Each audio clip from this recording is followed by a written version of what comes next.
Right when I stood up to get my diploma, my mom screamed I was a fraud. Everyone turned. The room went silent. And the worst part, she wasn't lying. Please stick with me as I tell you my story. And don't forget to support our channel by subscribing, liking, and sharing with someone you love. There were maybe 300 people packed into the auditorium. Folding chairs, clapping hands, crying grandmothers. It was supposed to be one of those picture-perfect moments. You know, where the camera zooms in on the graduate's beaming face. And everyone forgets all the late nights and panic attacks that led to this. I was wearing the cap and gown. My name had just been called. I stood up from my seat and smiled, trying not to trip on the cheap stage steps. And that's when I heard her voice. She cheated. It sliced through the air like a knife. My mom's voice. Sharp, unmistakable, full of something I still don't know how to name. Not anger. Not sorrow. Something colder. She doesn't deserve that diploma. She lied. She cheated. Froze. Everyone else did too. The dean's hand holding the rolled-up certificate hovered in the air. I felt the eyes of my professors, my classmates, the faculty. And then the silence broke. Murmurs, gasps, someone letting out a nervous laugh thinking it was a joke. It wasn't. My mother stood in the center of the aisle, her arms crossed, not crying, not even yelling anymore. Just standing there with this sick look of satisfaction like she'd been waiting for this. And maybe she had. The world tilted. I remember thinking, do I run? Do I speak? What do I say that doesn't make this worse? But nothing came out. My mouth just hung open like I'd been unplugged from reality. And in that second I knew. She knew. Somehow she had found out what I did. And the horrible part is, deep down I knew I deserved it. At least part of it. But let me explain. Because this didn't start at graduation. It started years ago, when I was still the golden child, when my mother still looked at me with pride instead of disgust. She used to tell everyone I was perfect. Straight A's. P classes. Extracurriculars. Volunteer work. If there was an award, she made sure I was competing for it. Not because she cared about me, because she cared about how I made her look. Every birthday party was a photo shoot. Every success was a press release to our extended family group chat. She used the word we when I got awards and you when I made mistakes. And at first I thought that was normal. I thought that's just how high-achieving families worked. But eventually I couldn't keep up. There were late nights when I just cracked. I couldn't handle another paper, another deadline, another exam that she expected me to ace. And so one time, just one, I crossed the line. I told myself it was survival, that it wasn't really cheating, but it was. And one time turned into two. I didn't think she'd ever find out. I thought I could bury it and move forward. But moms have a way of digging up bones.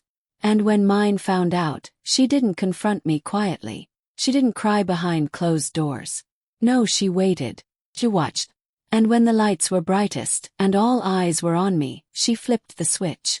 So yeah, I didn't earn everything I claimed to. But what came next? What she did to me after that moment? That's the part no one saw coming. Let me tell you everything. From the moment I could read, my mom had a plan. Not a hope. Not a dream. A plan, with spreadsheets, vision boards, and laminated goal charts on the fridge. I was going to be the best. Not just good, not just smart, the best. She didn't say, I love you. She said, make me proud. Every report card was a performance review. If it wasn't straight A's, there were lectures. Cold silences. Guilt trips delivered with a smile. Other kids got to relax after school.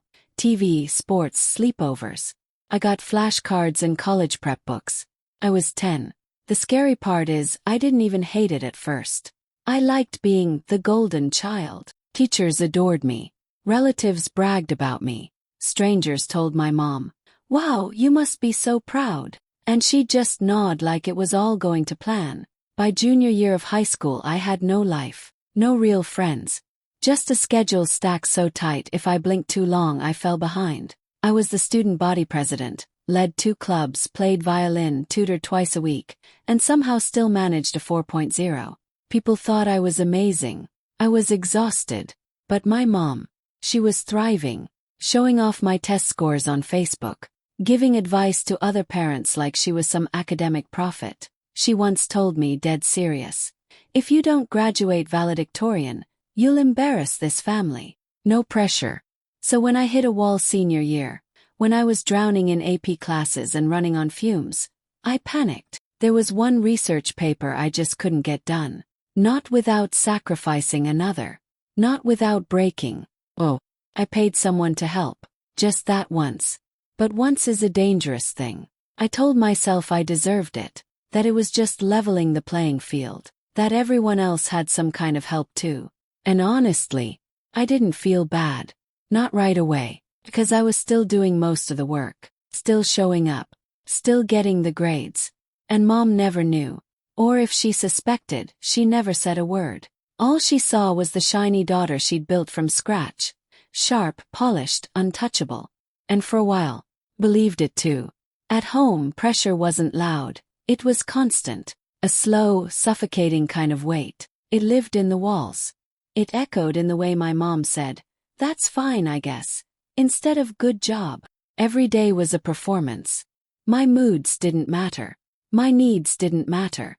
Only results. She called it motivation. Said I was lucky to have a parent who cared. But caring didn't feel like being told my 98% could have been a 100 if I tried harder. It didn't feel like her flipping through a group photo and asking why I was standing in the back like a background extra. She never hit me. She never had to. Her words did the job just fine. My dad. He was there. Technically. He sat at the dinner table. Drove me to school. Paid the bills. But he didn't interfere. When she got in one of her moods, he just lowered his eyes and let it pass like weather. Sometimes I wondered if he was just tired. Other times I wondered if he was scared. I was compared to everyone. The kids on honor roll. The ones going to Ivy Leagues. My cousin Priya, who won a National Science Award and whose face lived on our fridge like a shrine. I wasn't allowed to have an identity outside of being better than. No boyfriends. No parties. No excuses. I learned to smile through everything. To never push back. To agree even when I hated her. Even when she picked apart the way I looked, the way I dressed, the way I laughed. By senior year, I was breaking down in bathroom stalls between classes. I'd cry silently, fix my makeup, and pretend nothing happened. I couldn't tell anyone. Not teachers. Not friends. Not even myself, really. Admitting something was wrong felt like betrayal. And besides, my mom always said things like, "Real depression is when you don't get out of bed. You're just stressed." Or, "Therapy is for people who've given up." So I kept going. I hit every goal, every deadline, every fake smile. But somewhere deep inside, I wasn't chasing success anymore. I was just trying to survive her. Started with one paper. Senior year was a blur of deadlines stacked on top of each other. College essays, lab reports, midterms, a scholarship application that needed 3 drafts and 5 recommendation letters. I hadn't slept properly in days. And my thoughts felt scrambled, like they were short-circuiting. I remember staring at my laptop screen at 3 a.m., blinking back tears, completely stuck. Had nothing. Topic made no sense. The deadline was in 6 hours. That's when I did it. A friend, not a close one, more like someone I sat near in chemistry, had once mentioned a guy who helped with papers. Not plagiarism exactly. More like editing, ghostwriting if we're being honest. I'd laughed it off at the time. But that night I found the number. Texted. Paid through a burner app. Sent the prompt. And within 2 hours the paper was done. It wasn't perfect, but it was better than anything I could have written in the state I was in. I submitted it. When the grade came back, an A, I didn't feel relief. Felt numb. Then sick. But the deadline was behind me and life just kept moving. The guilt at first was a dull ache in the background. I told myself it was a one-time thing, that it didn't define me, that I had earned the right to mess up just once. Except it wasn't just once.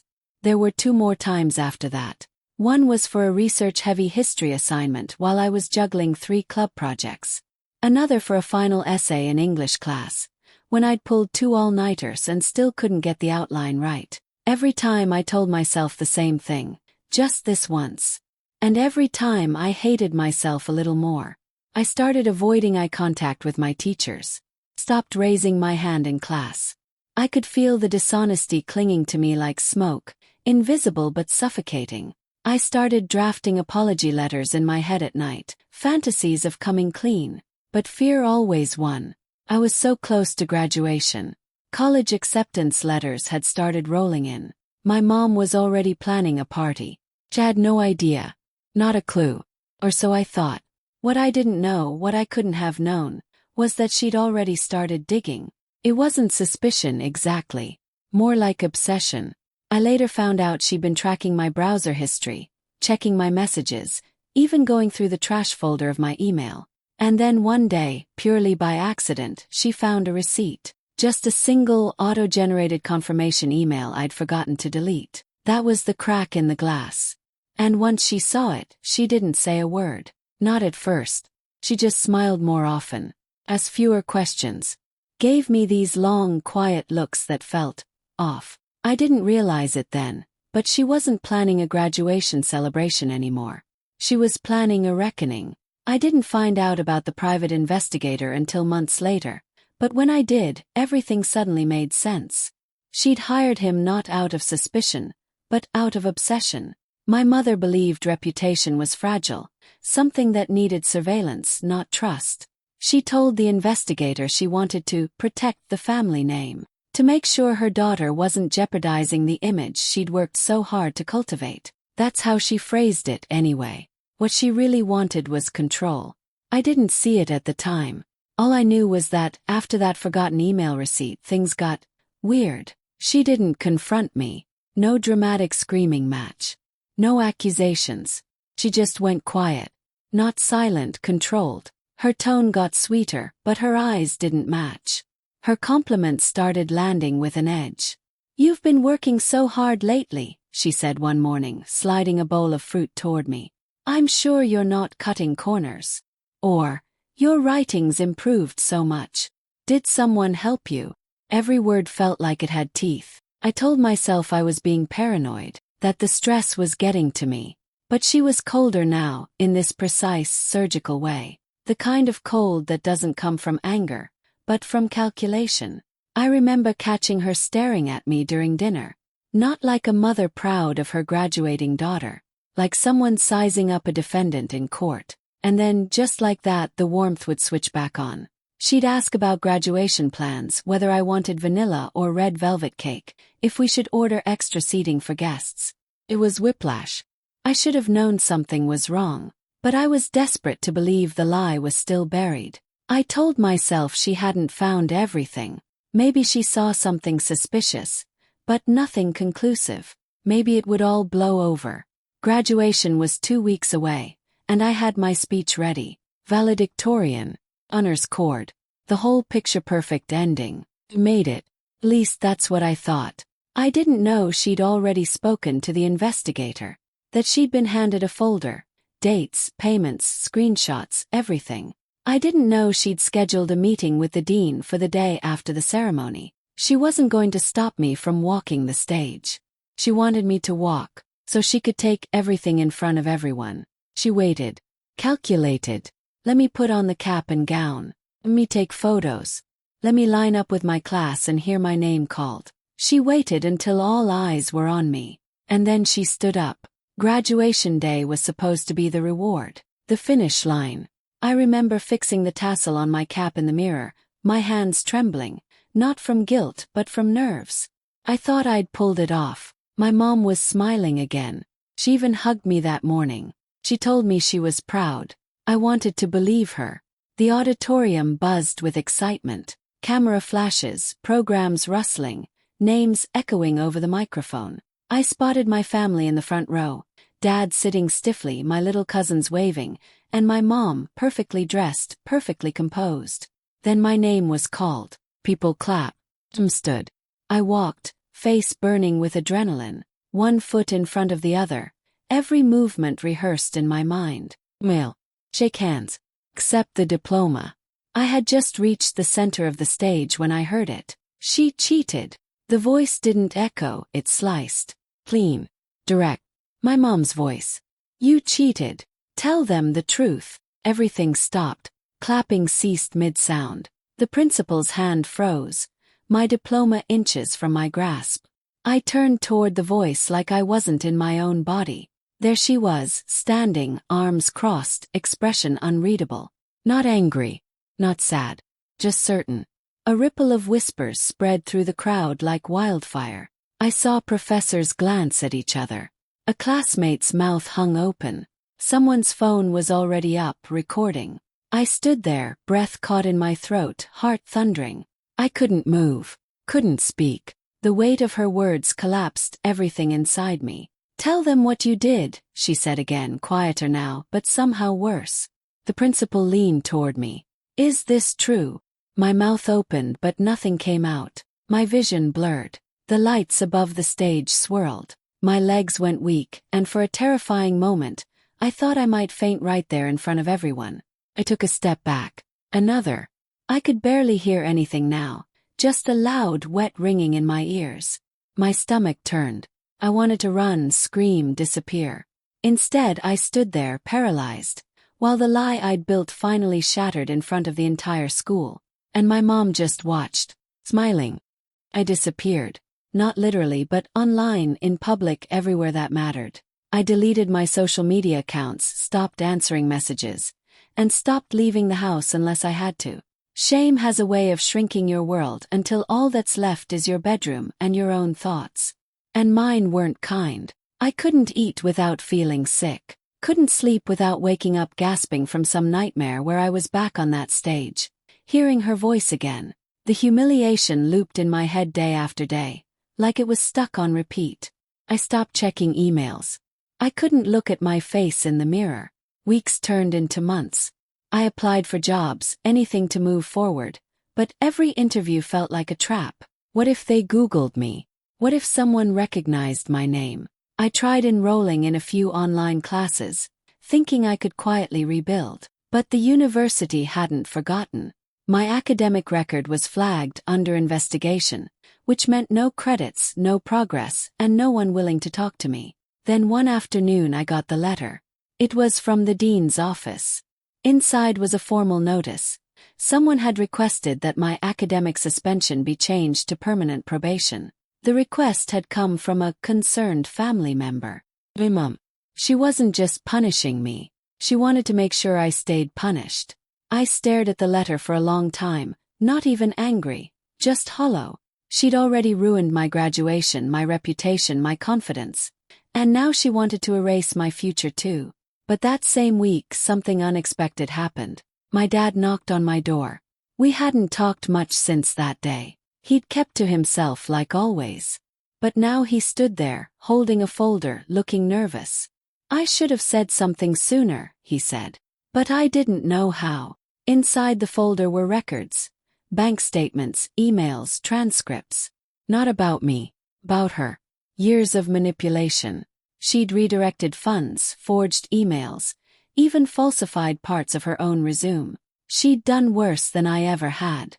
And my dad had finally had enough. He looked me in the eye for the first time in months and said, "It's time someone told the truth." For the first time I wasn't alone. The folder changed everything. My father laid it out piece by piece. Old emails, handwritten notes, bank statements. At first, I didn't know what I was looking at. Then it all started to click. My mom hadn't just manipulated me. She'd been manipulating everyone for years. She'd driven a wedge between my dad and his siblings, twisting words and hiding messages. I saw emails from his sister, begging to reconnect, all filtered straight to the trash. She'd isolated him carefully, methodically, until he barely recognized the life around him. She'd taken full control of the family finances. Any account with his name on it had been quietly rerouted through hers. He showed me documents she'd forged, loans he never agreed to, payments he hadn't authorized, investments that didn't exist. But what hit me hardest were the therapy reports. Years ago, when I was in middle school, my dad had finally convinced my mom to let me see a counselor. I remembered that. But what I didn't know was that she'd demanded access to the therapist's files, then rewritten parts of them before submitting them to the school as official documentation. She'd actually falsified my mental health records to make it look like I was unstable, not overwhelmed. I couldn't speak. could barely breathe. All this time, I'd believed I was the one who had failed, that I was weak, that I'd cheated, that I deserved the fallout. But this wasn't about a paper. It never had been. It was about control. And she was good at it. Too good. My guilt, which had weighed on me for so long, started to shift. The self-blame gave way to something hotter, sharper rage. She had destroyed me in public, convinced the world I was a fraud. And now I knew, she had plenty of secrets of her own. Bigger ones. Ones that could actually take her down. "I'm done being quiet," I told my dad. And for the first time in years, he nodded without hesitation. We started making a plan. Quietly, carefully. No confrontation. Just facts, evidence, and truth, served cold. She thought she'd written the final chapter of my story. But we were just getting started. We started with a lawyer. Quietly. No warning. Just copies of everything. Emails, forged records, financial statements my father had kept hidden in a safety deposit box. I explained everything. The graduation, the accusations, the emotional abuse, the falsified therapist reports. But what really caught the attorney's attention was her charity. My mom ran a small non-profit, a scholarship fund she bragged about constantly. Claimed it helped underprivileged students get access to higher education. She used it to build her image in academic circles, and it earned her a position on the university's board of advisors. But when the lawyer dug deeper, it all unraveled. Money meant for students had been funneled into personal expenses, designer bags, spa visits, consulting fees she paid to herself under a fake LLC. It was clean on the surface but sloppy underneath. Greed always leaves fingerprints. Within weeks, the university launched an internal investigation. Then the board got involved, and finally there was a public hearing. I sat in the back row, anonymous, watching her sit under harsh lights with cameras rolling. For once, she didn't look polished. She looked cornered. Reporters started digging through her past. Articles popped up online. Headlines like "Local Academic Accused of Scholarship Fraud" and "Board Member Under Investigation for Financial Misconduct." She was forced to resign. Quietly, of course. But it was still public enough to sting. And just like that, the family began to shift. Cousins who once ignored my texts reached out to apologize. My aunts, the ones who judged me so quickly, admitted they'd been manipulated too. Even people I barely knew sent me messages. "I'm sorry. I had no idea." The university reevaluated my case. After reviewing the full context, and the pressure I'd been under, they allowed me to re-enroll. My record was cleared of misconduct. It wasn't about revenge anymore. It was about truth. I didn't feel triumphant. Not exactly. I was free. For the first time in years, I could breathe without guilt pressing down on my chest. The day her resignation became official, I got an email from the school. "Your diploma has been reissued. You've earned it." And this time I didn't hide. This time I printed it, framed it, and hung it in full view. I started over at a different university.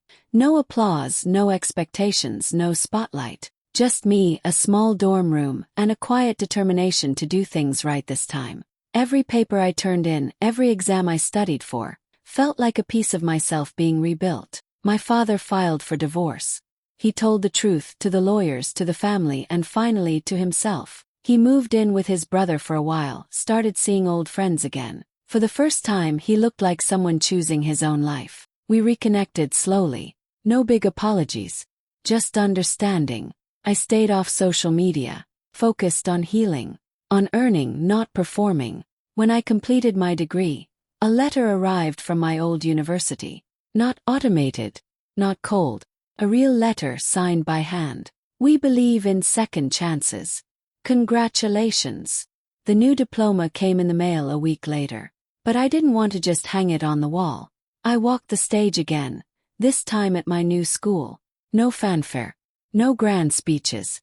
Just one clear name, one honest walk, and the soft sound of applause. This time when I walked the stage, the only voice I heard was my own. Did I do the right thing by exposing her? Or did I go too far? Drop your thoughts in the comments. I'm honestly curious. And if you want more stories like this, hit subscribe and turn on notifications. You won't want to miss what's next.